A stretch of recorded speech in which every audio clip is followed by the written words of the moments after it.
मिथिला संगीत धाम पर अहाँ सबके बहुत बहुत स्वागत अछि।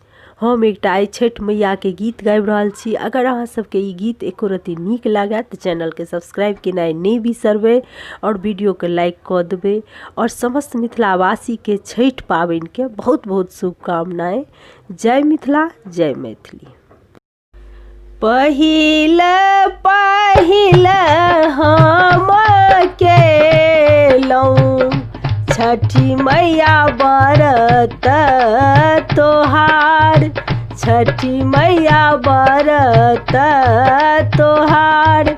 पहिल पहिल हम केलहुँ छठी मैया व्रत तोहार, छठी मैया व्रत तोहार। करियौ क्षमा छठी मैया, भूल चूक गलती हमार, भूल चूक गलती हमार। करियौ क्षमा छठी मैया, भूल चूक गलती हमार, भूल चूक गलती हमार। गोदी के बालक के दिया मैया ममता दुलार, मैया ममता दुलार। गोदी के बालक के दिया मैया ममता दुलार, मैया ममता दुलार। पिया के सिनहिया बनबियौ मैया दिया सुख सार, मैया दिया सुख सार।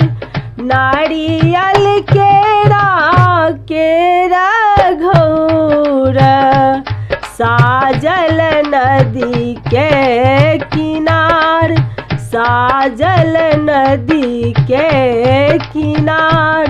सुनियौ अरजी छठी मैया, बढ़ै कुल परिवार, बढ़ै कुल परिवार। सुनियौ अरजी छठी मैया, बढ़ै कुल परिवार, बढ़ै कुल परिवार। घाट सजाएब मनोहर मैया तोहर भक्ति अपार, मैया तोहर भक्ति अपार।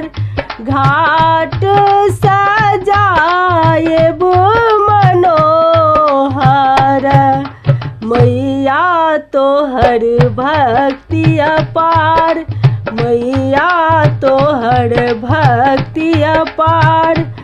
लिया ने अर्घ छठी मैया, दिया आशीष हजार, दिया आशीष हजार। लिया ने अर्घ छठी मैया, दिया आशीष हजार, दिया आशीष हजार। पहिल पहिल हम केलहुँ छठी मैया व्रत तोहार, छठी मैया व्रत तोहार। करियौ क्षमा छठी मैया, भूल चूक गलती हमार, भूल चूक गलती हमार, भूल चूक गलती हमार।